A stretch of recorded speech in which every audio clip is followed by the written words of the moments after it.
ഒരു കഥ പറയാം. കഥയുടെ പേര് അശാന്തിയുടെ പൊള്ളുന്ന കണ്ണുനീർ. വിശപ്പ് കത്തിക്കയറി ചൂടായി ഒട്ടിയ വയറിനുള്ളിലേക്ക് പച്ചവെള്ളം കുടിച്ച് വിശപ്പടക്കാൻ ശ്രമിച്ചുകൊണ്ട് നിറ കണ്ണുകളോടെ അശാന്തി വിദൂരതയിലേക്ക് കണ്ണും നട്ടിരുന്നു.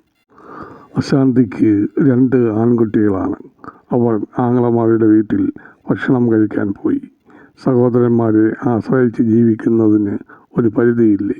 കുട്ടികളെ സ്കൂളിൽ ചേർക്കണം, അവരുടെ വിദ്യാഭ്യാസം മുതൽ മറ്റെന്തെല്ലാം ചിലവ്. ആലോചിച്ച് ഇങ്ങനെ ഇരുന്നത് കൊണ്ട് കാര്യമില്ല.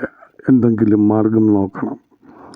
എത്ര കഷ്ടപ്പെട്ടാലും വേണ്ടില്ല, കുഞ്ഞുങ്ങളെ പട്ടിണിയാക്കാതെ നന്നായി വളർത്തണം.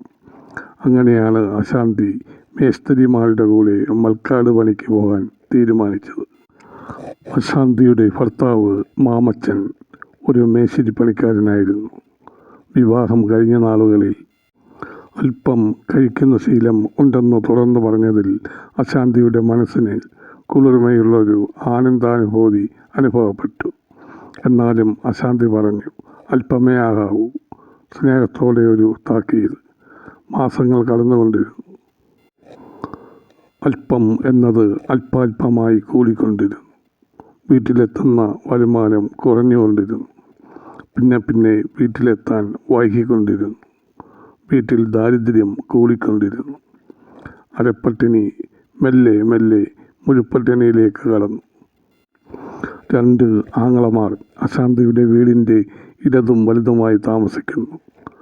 ആങ്ങളമാരുടെ നിർബന്ധത്തിന് വഴങ്ങി അവരുടെ ഭാര്യമാർ പുലമ്പിക്കൊണ്ട് കുത്തിയെറിഞ്ഞു കൊടുക്കുന്ന വറ്റ് കഴിച്ച് അശാന്തിയും മക്കളും ജീവിച്ചു പോകുന്നു. അശാന്തിയുടെ ആങ്ങളമാർ പലതവണ പല രീതിയിൽ ശ്രമിച്ചിട്ടും മാമച്ചൻ്റെ മദ്യപാനം നിർത്താൻ പോയിട്ട് കുറയ്ക്കാൻ പോലും കഴിഞ്ഞില്ല. എല്ലാവരും കൂടി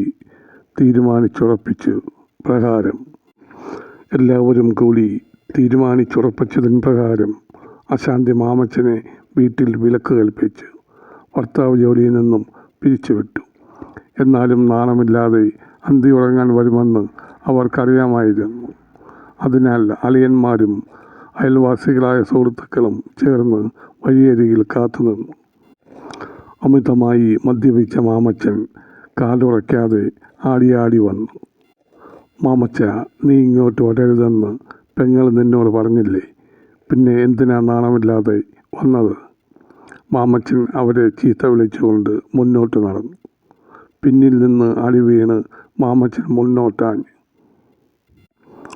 മുന്നിൽ നിന്ന് അടി വീണ് പിന്നോട്ടാഞ്ഞ് നിലത്ത് വീണു കിടന്ന് അടി കൊണ്ടു. കൈകാലുകളുടെ അസ്ഥികൾ പൊട്ടിയ മാമച്ചനെ നിലത്തുനിന്നും എടുത്ത് ജീപ്പിൽ കയറ്റി കിടത്തി. അവരും കയറി.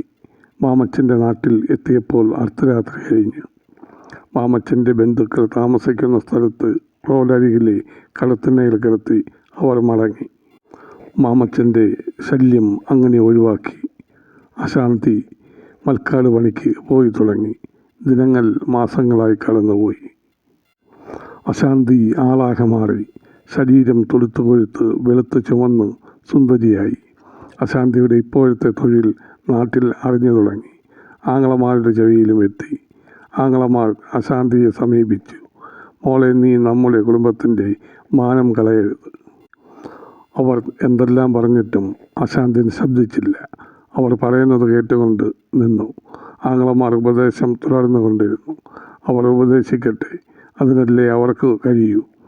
പറഞ്ഞു മതിയാകുമ്പോൾ പോകട്ടെ എന്ന് കരുതി കരി കടിച്ചു പിടിച്ചു നിന്ന അശാന്തിക്ക് മനസ്സിലായി, തന്നിൽ നിന്നും അവർ പ്രതീക്ഷിക്കുന്ന മറുപടി കിട്ടുന്നതുവരെ അവർ പോകില്ല.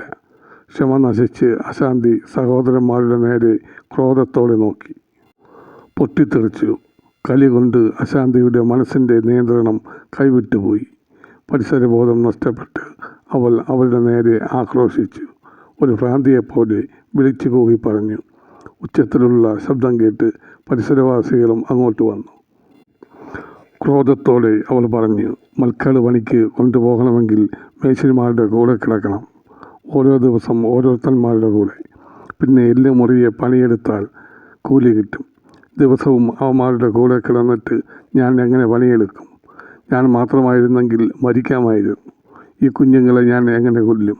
ഞാൻ പറ്റതല്ലേ? 2 പണിയും കൂടി കഴിഞ്ഞ് വന്നാൽ കുഞ്ഞുങ്ങൾക്ക് ഇത്തിരി കഞ്ഞി ഉണ്ടാക്കി കൊടുക്കാൻ എനിക്ക് ആരോഗ്യമില്ലാതെയായി. രാവിലെ കിടക്കയിൽ നിന്നും എഴുന്നേൽക്കാൻ കഴിയാതെയായി. അങ്ങനെ ഞാൻ തീരുമാനിച്ചു, ഏതെങ്കിലും ഒരു പണി മതിയെന്ന്. പിന്നെ നിങ്ങളുടെ മാനം, മനുഷ്യത്വമില്ലാത്ത നിങ്ങൾക്ക് എന്ത് മാനം? വലിയ അഭിമാനികൾ വന്നേക്കുന്നു. 3 ജീവികൾ ഇവിടെയുണ്ട്. എന്തെങ്കിലും അന്വേഷിക്കാൻ എന്തെങ്കിലും വന്നിട്ടുണ്ടോ നിങ്ങൾ? ഇളയ സഹോദരൻ്റെ നേരെ വിരൽ ചൂണ്ടിക്കൊണ്ട് അവൾ തുടർന്നു. ചോറിൻ്റെ കൂടെ നിൻ്റെ മക്കൾക്ക് മീൻ വറുത്തത് കൊടുത്തപ്പോൾ എൻ്റെ കുഞ്ഞിൻ്റെ നീട്ടിയ കൈക്ക് അടിച്ചു നിൻ്റെ ഭാര്യ. ചോറിൻ്റെ മുന്നിൽ നിന്ന് എൻ്റെ കുഞ്ഞ് കരഞ്ഞുകൊണ്ട് എഴുന്നേറ്റ് പോയി. അത് കണ്ടു നിന്ന എൻ്റെ കണ്ണിൽ നിന്ന് ഒഴുകിയ കണ്ണുനീരിന് കവളുകളെ പൊള്ളിക്കുന്ന ചൂടായിരുന്നു. എൻ്റെ മനസ്സിൻ്റെ ചൂട്, തകർന്നുപോയ എൻ്റെ ഹൃദയത്തിൻ്റെ ചൂട്. അശാന്തിയുടെ തൊണ്ടയിടറി കണ്ണുകൾ നിറഞ്ഞ് ഒഴുകി. അതിനുശേഷം നിൻ്റെയൊക്കെ ഭാര്യമാരുടെ എച്ചിൽ നക്കാൻ എൻ്റെ മക്കളെ നിൻ്റെയൊന്നും വീട്ടിൽ ഞാൻ വിട്ടിട്ടില്ല. മീനും കോഴിയും അവർക്ക് ആവശ്യം പോലെ ഞാൻ കൊടുക്കുന്നുണ്ട്, കൂടെ നിൻ്റെയൊക്കെ മക്കൾക്കും. നിനക്കൊന്നും ഇല്ലാത്ത മാനം ഞാനായിട്ട് കളയുന്നില്ല. ഈ നാട് വിട്ട് ഞങ്ങൾ പോയിക്കൊള്ളാം.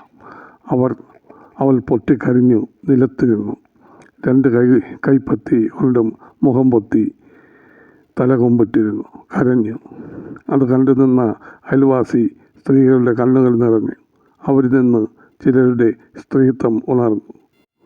കരഞ്ഞു തളർന്നിരുന്ന അശാന്തിയെ എഴുന്നേൽപ്പിച്ചു താങ്ങിപ്പിടിച്ച് വീടിന് അകത്തേക്ക് കൊണ്ടുപോയി. അശാന്തി പറഞ്ഞത് കേട്ട് നിന്നവർക്കും ആങ്ങളമാർക്കും മറുപടി പറയാനില്ലാതെ വാ പിളർന്നു കണ്ണുകൾ തള്ളി മാനം നോക്കി നിന്നു.